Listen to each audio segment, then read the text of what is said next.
No way I'm playing this game with 100 to 210 ping. I'm not doing that. Hey everyone, how's it going? Hope you're doing well. So the very first piece of context I'm going to give you today is that I hit rank 2 in this past weekend league, which was the second weekend league of the year. And that is a perspective from which I am going to talk about as someone who's good at the game.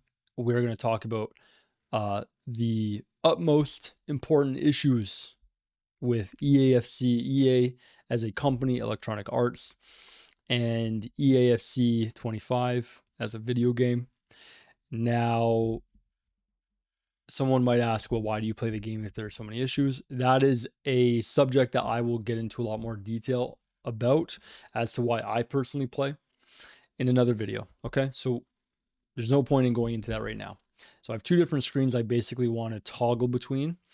I'll show you the other one briefly now before we dive in. Also, if you at all enjoy this sort of, let's say, rant, for lack of a better term, or train of thought, I appreciate you listening, especially if you listen to the majority of the video. We know that, YouTube likes that, and I cannot tell you how much I appreciate that if you care to listen. But we're going to alternate between this background screen and, by the way, 100% free RTG. Okay, I will get into that in a bit more detail here. What I've packed is mainly from, well, luck. You see that Yaya Toure, that's pure luck. But the rest of my resources in the club are primarily from playing the game consistently and getting good rewards in the high division and weekend league. Okay. Yeah. So this is the other screen I want to go into. Okay. So I'm going to pivot back to the other screen for a second. Actually, you know what? We'll get back to my team and everything in a moment. Okay. Let's just dive into some of these issues, and I'm going to do my best to keep this as succinct as possible. So please bear with me. I appreciate it. If you have any comments, you disagree with the order of this isn't necessarily a perfect order of issues in terms of the most important to least important. These are all crucial in my opinion. But look, there are many issues beyond this that I have listed back here. No notepad that exists can fit all the issues that have plagued this franchise over the last decade plus. Now, I've been playing for 2 years, okay? And in that 2-year period, when I first started, I was basically like a rank 5 player. I had fundamental gaming skills, if you will, for whatever that's worth.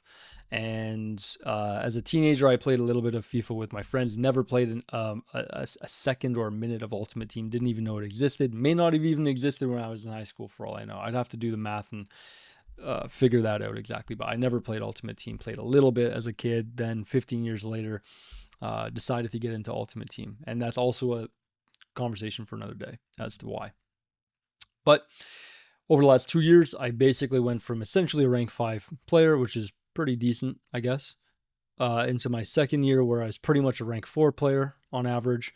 And I guess into the third year, basically the third year, I felt like I was a rank 3 player who was not abusing all the mechanics in the game and didn't usually hit rank 3, but hit rank 3 plenty of times, but that wasn't like the vast majority of my weekend league finishes. And I don't know how this year will go, and I don't even know how much of it. I mean, in the past, I'm someone who doesn't really like to quit things, which is quite funny considering making these videos in the past has been the one important thing in my life that I've basically kept quitting on. Okay, so it's a bad example, but generally I'm not a quitter. And we'll have to see how this year goes as far as the game goes. If I don't even know. But anyways, we'll save that for another day as well. Let's talk about the key issues in this game. Okay.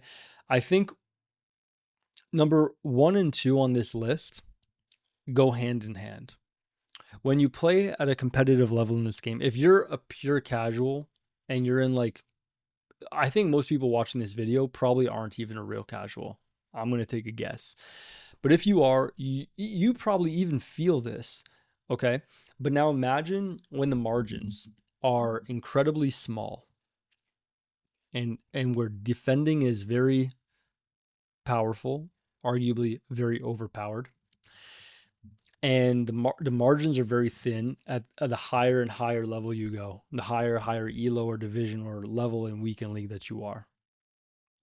Now imagine that your game is determined by your defending AI turning off, or your offensive AI making a pass where you're aiming one way, it passes another way right to the opponent, they get a counter, one touch into a striker, score, whatever, this and that. You can imagine all the things. Your goalie does something ridiculous, or a center back takes a free kick in your end and passes it to their striker for like walk-in for an open goal. There's plenty of examples of how RNG affects the game. Now imagine at the highest level, it's not that easy to score. You have to abuse things like Finesse Plus, which is, by the way, one of the things that I took advantage of to get my rank. I'm going to fully disclose that. I'm not going to sit here and pretend that I'm some sort of, Christ-like figure playing this game who doesn't do anything wrong or immoral. If you want to do well, to some degree, you have to, do what the friggin' game wants you to do. Unfortunately, now, I try my best to not be a rat, but everyone who plays this game, to some degree, if you're playing to win, to some degree, we're doing ratty things. It just depends on the level. Now, because of that, the game feels very unrewarding, which is, I think, a real pain point for a lot of people. When you try to, emulate fluid football in the video game, the football simulator that we're playing, you're trying to emulate what is effective in real life. And most of the time it doesn't work well. And then what instead works well is consistently taking a 30-yard finesse shot from outside the box that has a way higher percent chance of scoring than something that's 12 or 13, 14 yards out away from the net. Or even worse, and even more unrealistic, Trivelas, right? Like, first of all, most players don't ever shoot a Trivela shot, period, let alone a Trivela pass. That's not the right way to term that. Basically, most players hardly can perform a Trivela pass, let alone an extremely good and powerful and accurate Trivela shot to the top corner. But that's how a lot of people score at the higher levels. It's crazy, right? So when these broken, unrealistic mechanics are the way that you score and win a game versus fluid football, it feels extraordinarily unrewarding. And what I'm starting to look at it like is this, right? I just renamed my team, okay? I want to run a Barcelona past and present. Okay, I can't talk anymore. I apologize. I want to run a Barcelona past and present. And in fact, I'm doing Evos, which you can see here. I'll switch the screen again. Okay. We'll get into the team in a moment. Okay. But you can see I've got 3 players with Finesse Plus, and I've renamed my club because this is how I feel playing this game. I feel I've never really played 2K, maybe a tiny bit when I was a teenager in high school, a little bit with friends, again, nothing online. But I imagine if there were a game mode where you're just competing with someone else shooting 3-pointers, that's what this game feels like. That's what my weekend league feels like. That's what my division rivals experience feels like. And now I have, Steph Curry, Klay Thompson, and whatever, it's like I've got, flashback Ray Allen or something. That's what I feel like my team is. And then I have other players that defend. Okay. But let's go back to here for a sec. So this leads into point number 3, right? It's completely unrealistic. And the reason why I put in brackets compilations is because if you want to have a laugh, right? When you're experiencing it, it's like pure pain. But if you want to have a laugh, look up compilations like rage compilations or broken AI, where the AI just sort of shuts off. Look up those compilations, and when you look at them and you see it happening to other people, it's actually way more funny. Now, the actual issue is not really funny. It shouldn't be an issue to begin with, but it's a lot more entertaining when you see other people dealing with this. But EA, I think over the last few years, what they're trying to do in some ways is make the game feel more realistic with like animations, players falling over. I don't even understand why, but players falling over each other, or um, certain animations that feel like things that happen with human beings on occasion. But the problem is they happen all the time, and that's not realistic. That's not how it works. Um, I'll give another example. Sometimes these goalies, um, the animations they select, sometimes you get scored on or you score a goal where, like, the goalie, for example, sort of partial dives, but doesn't really extend their arms or their hands. And so it's very easy in real life for any, even like Sunday League keeper, to save some of these shots, right? But in the game, for some reason, the goalie, um, I don't know what happens with their AI, but they sort of only do a half dive, and then the ball is just going to where their hands should be or their arms should be. And that happens on occasion. And again, maybe at a lower level, it's not going to make or break the game for you. But, you know, if you're in a 1-goal game at a high elo, especially in weekend league, it's not ideal for a game to operate that way. Now let's move on. So I think that's enough of that part. Oh, I have them ordered wrong, which is hilarious. So my apologies. Let me fix this right up. I added one in there in the middle, so you know, obviously that's, just fix that right up right now. All right. So let's shift to the pay to win aspect, okay? It's a huge issue with the game. Obviously, it's not an issue for EA because that's how they make absurd amounts of money from the game, right? These microtransactions, which are really more like macro transactions. Oh, sorry, I need a bit of background light here. So one of the best examples of pay to win now versus back in the day are these, you know, Brasilvers, or the Brazilian silver teams that used to exist over a decade ago now. Now, although I've only been playing for 2 years, I'm well aware of, you know, the history of the game, basically. And I think this is very much in the lore of FIFA Ultimate Team, right?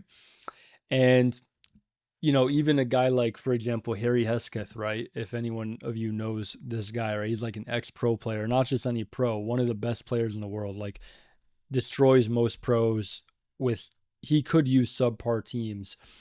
But one of the things he's most well known for is he got top 100 back in the day with Bronze Squad, which is an insane accomplishment. But I want to make those 2 points to sort of highlight how pay to win the game is now.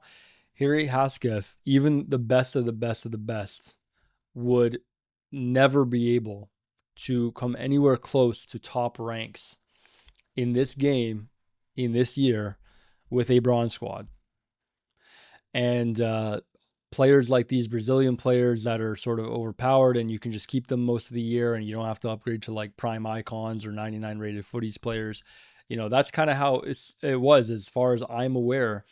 People could run this type of team happily and compete with teams full of icons or gold players or high rated players, whatever, doesn't matter. This team was extremely good.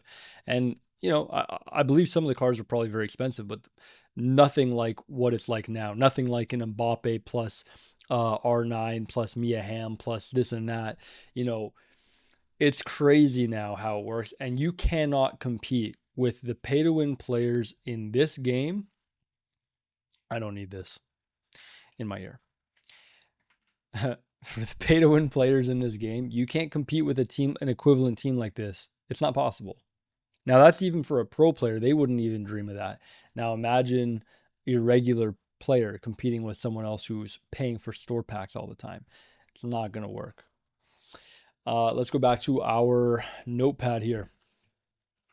So, okay, recap so far. Significant amount of RNG in this game makes it extremely unrewarding and unsatisfying. It's completely unrealistic despite EA's marketing lingo of claiming it is becoming more realistic, or they're adding these sorts of realistic features to the game. It's complete nonsense, complete ridiculous nonsense.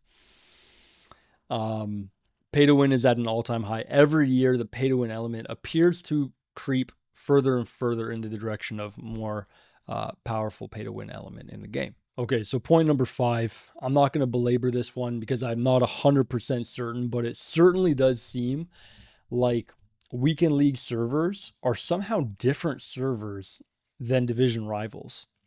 And I'm not the only one who's theorizing this. And maybe some people can prove it. I'm not an IT expert. I wouldn't know how to prove that. But what I do have proof of is that when I look for rivals games, I can get my regular ping, which is like mid 30s, like 35 to, 52 or whatever. It's something like that. Okay. On average, it's in the low to mid 40s. Okay. I know some people have worse ping. I can't even imagine that. And I know some people have way better ping, which must be nice. I'm sure it helps. Maybe not turn you into like a 15-0 player, that's for sure, but I'm certain it helps. But anyways, I digress. This past weekend, you know what I had to keep doing? When I was at a certain point, and I don't know why this is exactly. Maybe it's because they're trying to matchmake me with certain players, and maybe you're going to get less ideal match sort of ping quality at a certain point with the elo. But I had to leave game after game after game because I was getting ping that was ranging from not just like 50s or 60s, but into the hundreds. I had some matchmaking where they wanted me to join into a game where the ping was over 200. I don't even know what country my opponent would be living in at that point. Why am I being matched with people where I'm getting over 200 ping? And it must have been a dozen games in a row where I was getting over 100 ping. So after a period of time, I'm like, no, there's no way I'm playing in those conditions. That's no way I'm playing this game with 100 to 210 ping. I'm not doing that. So I think I reset my game, or I went to eat some food and came back, and I think eventually it sort of came back to the 50s, and I'm like, okay, I can deal with that. I'll live with that. And somehow, by the way, this is a side note, not only did I end up getting 13-2, but I started the weekend league actually 2-2. I started the weekend league with alternating wins and losses both 2 times, to where I believe I was 2-2 starting the weekend league. And then I was fortunate enough, I played well, but I was also, and I have a good team now, but I was fortunate enough to somehow reel off 11 in a row. But anyways, I digress. Another key issue that EA should have control over, I'm certain they have the ability to have control over this, but they seem to choose not to deal with it, are these leakers. And okay, I'll say this. I don't want to be too harsh on this point, but because when you put code into the game, there's probably people who have access to somehow these IT experts, people who are very knowledgeable in this realm. They can sort of look into the code, and it's like they're looking behind the curtain. They just can see what they want to see. And maybe a gaming company can't do anything about that. So I'm not going to be too harsh on this, I guess. But it is still kind of annoying because you have this select few people that somehow have connections, and they find out about what players are going to be out of packs because they're going to get special cards, or they find out which players are going to get SBCs. And then the players that link well to those players by club or nation, mainly club, are going to get inflated in price. And within a couple days, their price is going to go up a very significant percentage.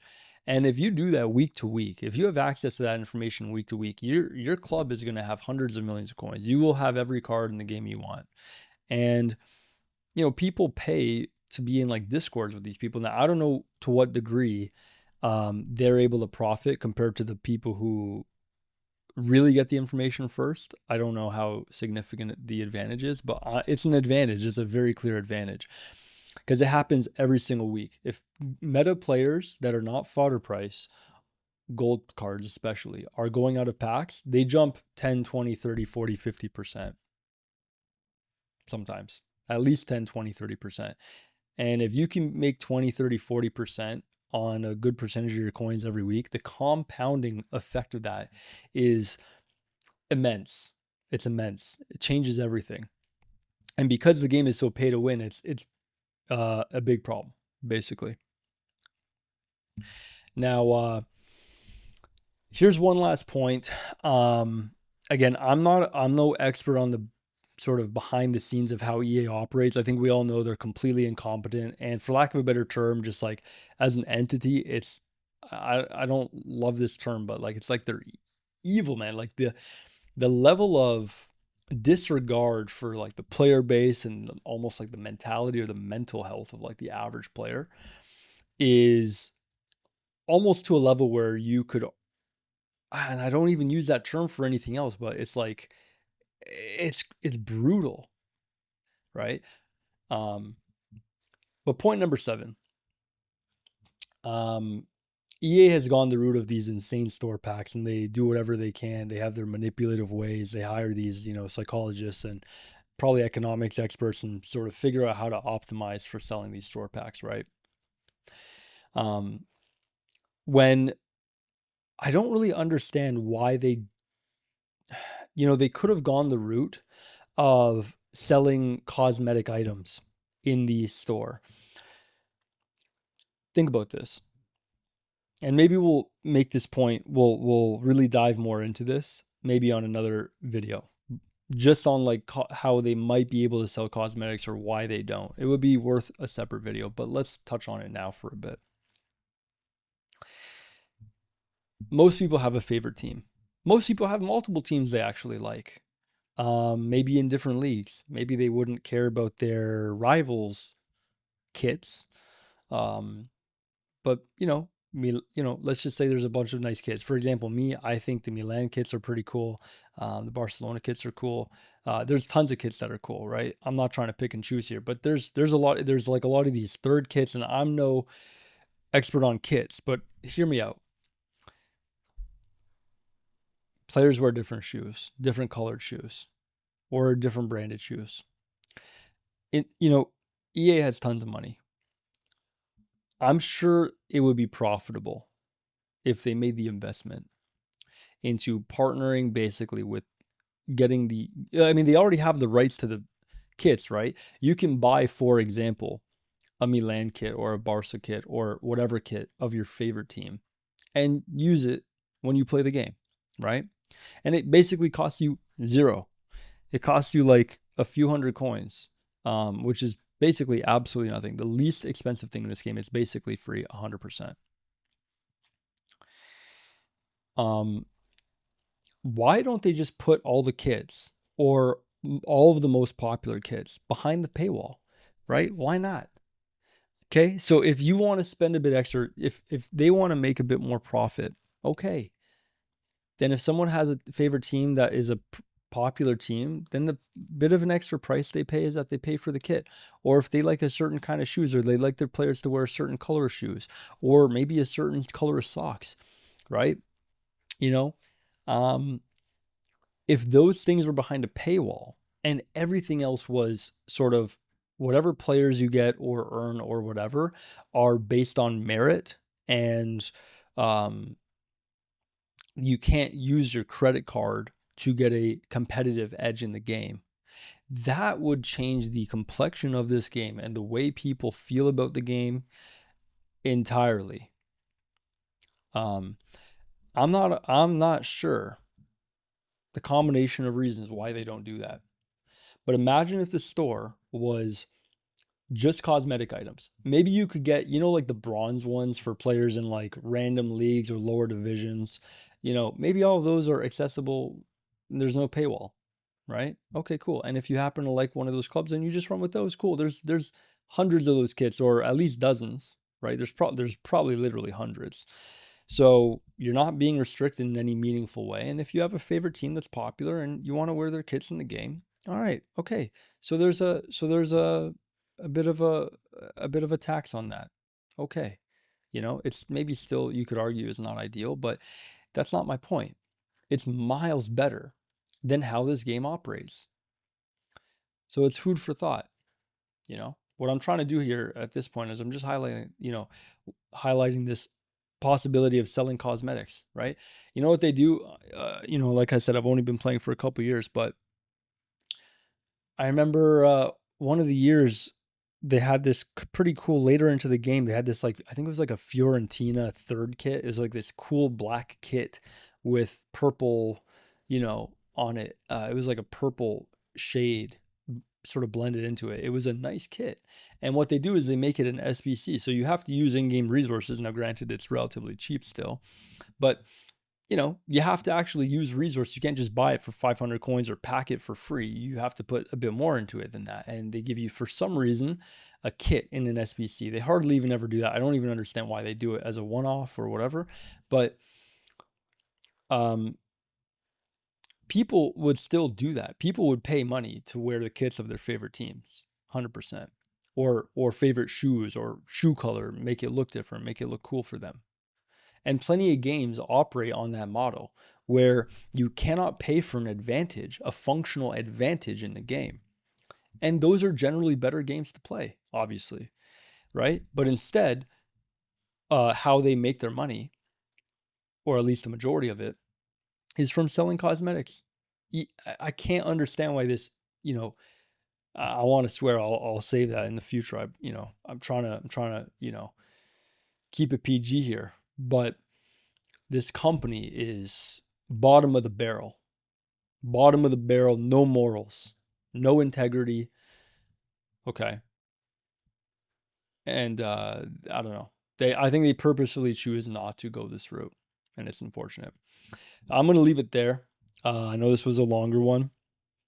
Thank you for listening. Yeah, I think on occasion I'm going to make videos like this. I've said before, I don't just want to make videos about, FIFA, but these are things on my mind, and I think it can help give perspective for some people. And I think it's almost like therapeutic. It's probably therapeutic for me. I hope it's therapeutic for you. I want to make a lot more content based around things that matter a lot more. For example, fitness and nutrition related stuff, just like lifestyle stuff that keeps people healthy, just general insights to help people. And that's my intention. But anyways, I'm going to sign off there. Hope you're doing well. Hope you're taking care of yourself. That's what matters most. Physically, mentally, you know the drill. And I will see you in the next video. Oh, look, I got a pop up there. I don't really need to do that, so we'll close that. Until the next video, I'm keeping the streak alive. If you're around for this, I appreciate you. Feel free to chime in. Have a good night. Peace.